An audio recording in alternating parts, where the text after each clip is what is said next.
What's up guys, Shawnthebro here. In today's episode of the Fighting Game tutorial series, we are going to be going over improving our player profiles. So, in the first episode of profiles, we set up the statistics page, which was right here. We could see all the information about matches played, won, favorite character and stage, that sort of thing. A few episodes later, we implemented the achievements list. However, to get to that page, we were just manually switching the widget in the blueprint, which of course isn't what we want to do. We want the player to be able to control what widget they're on. So now if I press a button, in this case I made it my right and left inputs, I can switch to the achievement page, and then I can switch back to the statistics page. Just like that, it's really nice. We don't have everything in place yet, like we don't have highlighting these buttons correctly when we switch, and we don't have a way to get to the back button without manually pressing the back input or selecting the back button with the mouse. But being able to switch between these tabs is awesome and something that's going to be very useful. We're going to use this same method to get to the match history tab when we actually make that widget. And we're probably going to use this on the settings as well as we get more settings for our game. So that's what we're going to be covering today. If you want to get caught up in the series before checking out this episode, you can click this icon in the top right corner right here.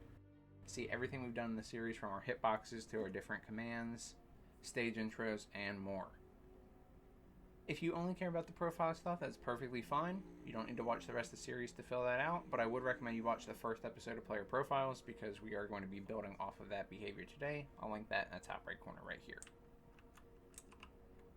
Now with that out of the way, we can go ahead and get started. So this is a C++ and Blueprint tutorial series. Everything is going to be in the Blueprint today because we're just dealing with the widgets. The first thing we want to do is go to our main menu screen widget and go to the graph. Now in here, when we were testing out our achievement list, we replaced the Create Player Profile widget with Create Achievement List widget and added that to the viewport instead. I want the Player Profile widget to be the hub or the home of the profile. So we're going to make all these other widgets, like the statistics, the achievements, the match history, these tabs, their own widgets. So the Player Profile is going to be the one we spawn in that actually handles everything. So I want to switch back to creating the Player Profile widget, and if you delete the node, it's perfectly fine. Just go Create Widget and go and select your Player Profile. That way we're spawning the right widget. And at this point, I'm going to remove the achievement list widget creation and adding that to the viewport. So now it just looks like this. At this point, when you spawn the Player Profile through the menu, it should look like this. And that's what you should see. If you're here, you're in the right spot. Now what we need to do is make a new widget called Profile Statistics. It's going to have all the information in the same locations that our Player Profile widget does. And the reason for this is because we are going to take essentially this area that I'm outlining with my mouse, and we are going to put that in a Widget Switcher. So there's going to be widgets for the statistics, for the achievements, and we're going to display them properly when an input is given. So when we want to move to the next page, we'll press that input, we'll switch out the widget, so we won't be looking at the statistics anymore, we'll be looking at the achievements. It's okay if it doesn't make sense yet, it will by the end of this episode. Let's go ahead and look at the profile statistics. So I'm going to make a new widget for this. So you can go to wherever you want to make your widget, add user interface, widget blueprint.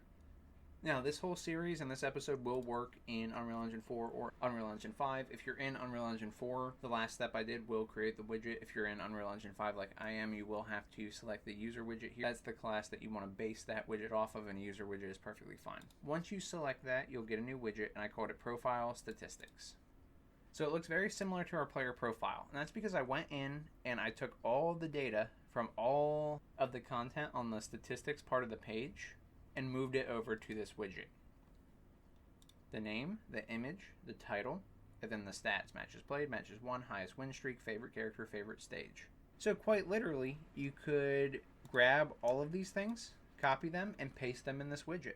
This is actually what I did. So I copied my player name, picture, title, matches played, matches won, highest win streak, favorite character, favorite stage. Right click, copy. I went to my new widget, Profile Statistics. If you're in Unreal Engine 4, you're going to have a canvas panel already. If you're not, you can add one. So panel, canvas panel, drag it onto the widget. That's what I have here. This is a default canvas panel with nothing changed on it. And then I right-clicked and pasted, or Control-V'd, to paste all those elements I copied from the player profile. They should paste in like this. However, The locations might be wrong, and that's perfectly fine if they are. Just go back to your player profile and click on each one individually. So profile name, for example, that's the thing that says Shawnthebro right here. We can look at our position X and position Y. We know it's 0 and 200. We can go to our profile statistics and go to the profile name and make sure that we put in 0 and 200. You're going to do the same for every single element of the statistics page. So the profile picture, 0, 360, 0, 360. Profile title, 0 and -20, 0 and -20. Matches played text is -50 and 120, -50 and 120. Matches one text is -50 and 180, -50 and 180. Highest win streak is -50 and 240, -50 and 240. Favorite character text is -50 and 300, -50 and 300. And favorite stage text is -50 and 360, -50 and 360. So essentially what I'm doing here is making a widget that is the same size as the player profile with these elements in the same position as they were on the player profile widget.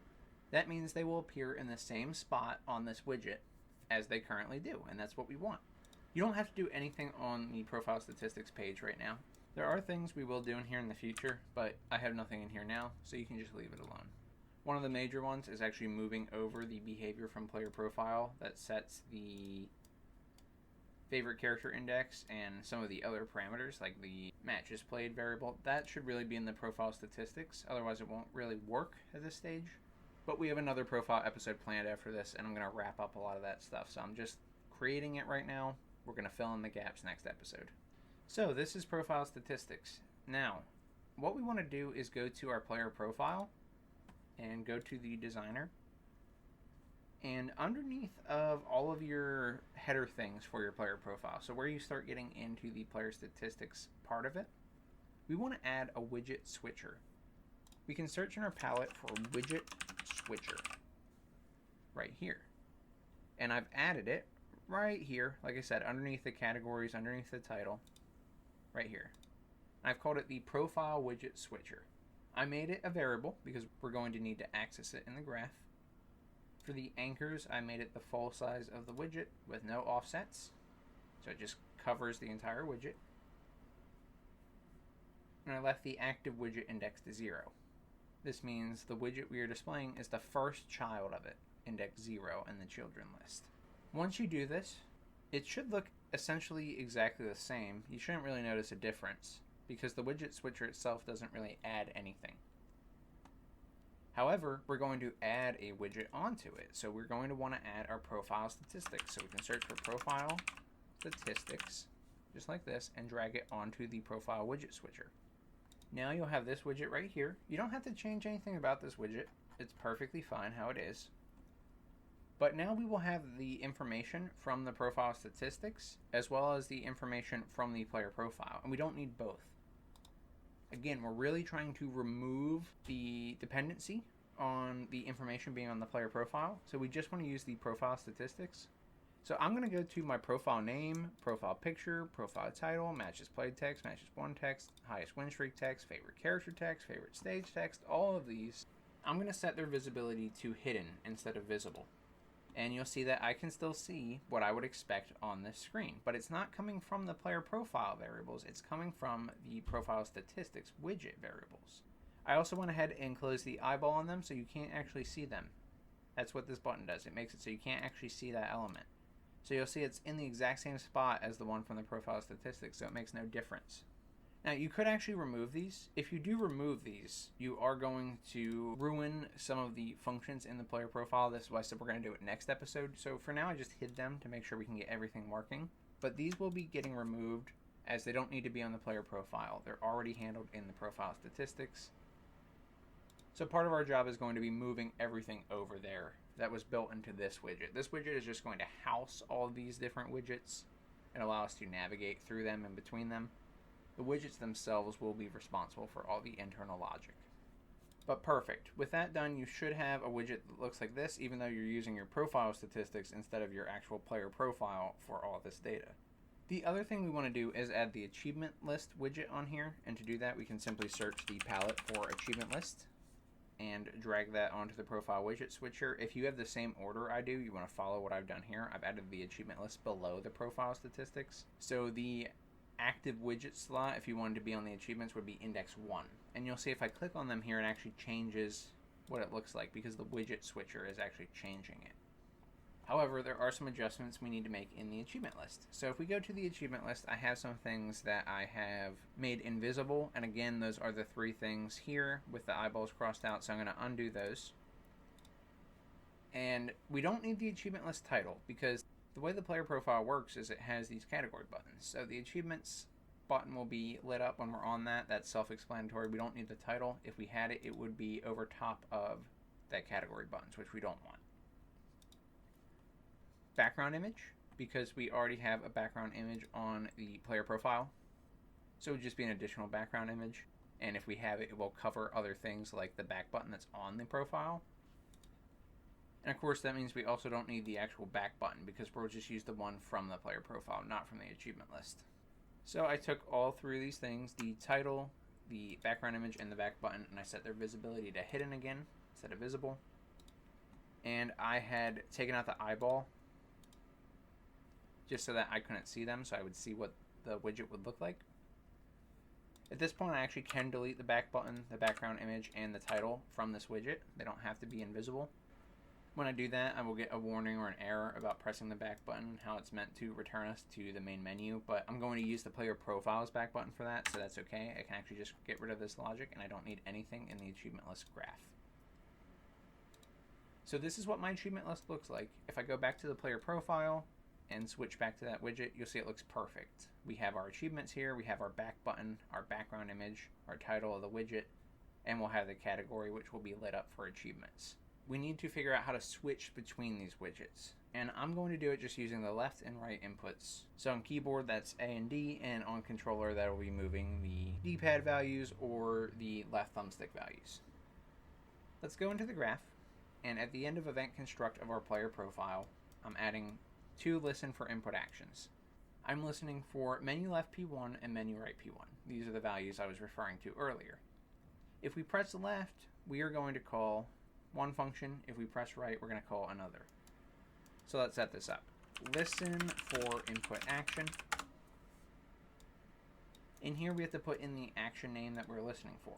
In my project settings, edit project settings, I can scroll down to input, and I have input actions for menu left P1 and menu right P1 right here.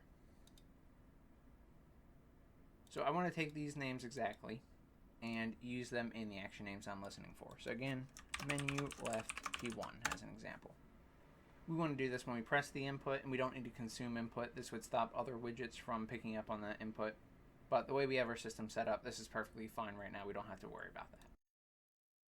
Now, the callback is going to be what happens when we find that that input has been pressed. So I like to do add custom event, and you can call this event whatever you want. That's what I've done here.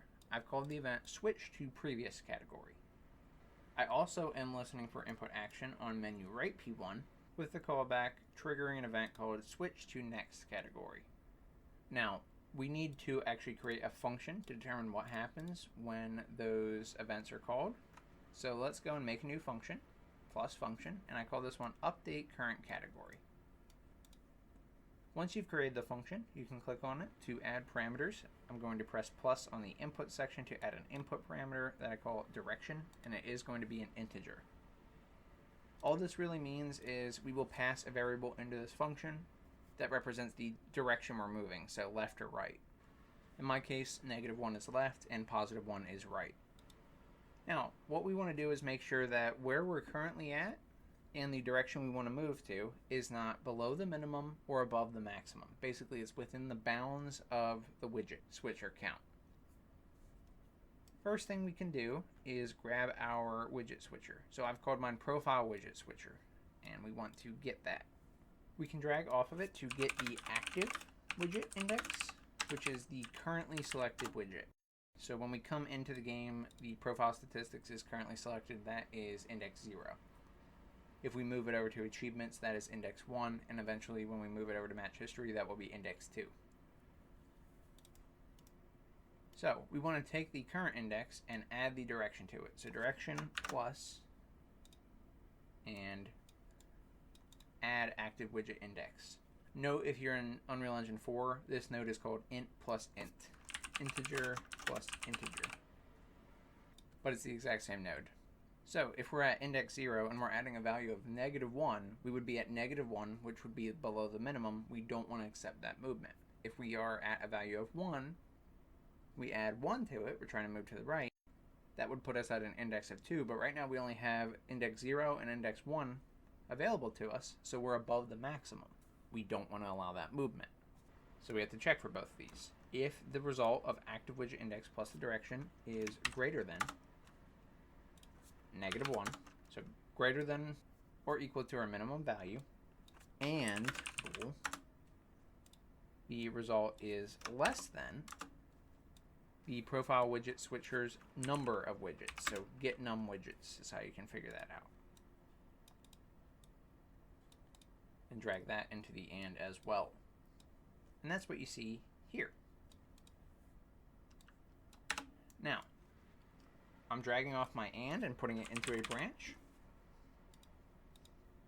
This just determines if this result is true or false, right? So if it's true, and only if it's true, do we want to change the active widget index. So we can drag off of our profile widget switcher, call set active widget index, and we can pass in the index that is the result of the addition that we did earlier. So the same thing we were checking in both of these if statements, we're going to use that as our index. And finally, you will get this whole section here. That is our update current category function. So we can go back to the event graph and event construct and call this function in both switch to previous category and switch to next category. So update current category. When we're moving to the left, remember that is a direction of -1. When we are moving to the right, that is a direction of +1. So there we go.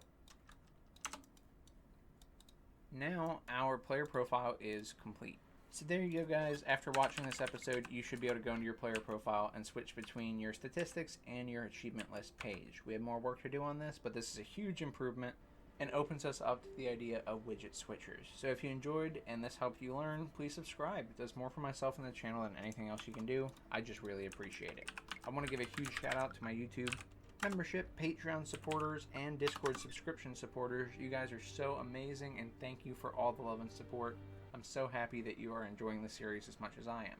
If you had any issues with this tutorial or any of my tutorials, feel free to join the Discord community. The link is in the description, and that support is completely free.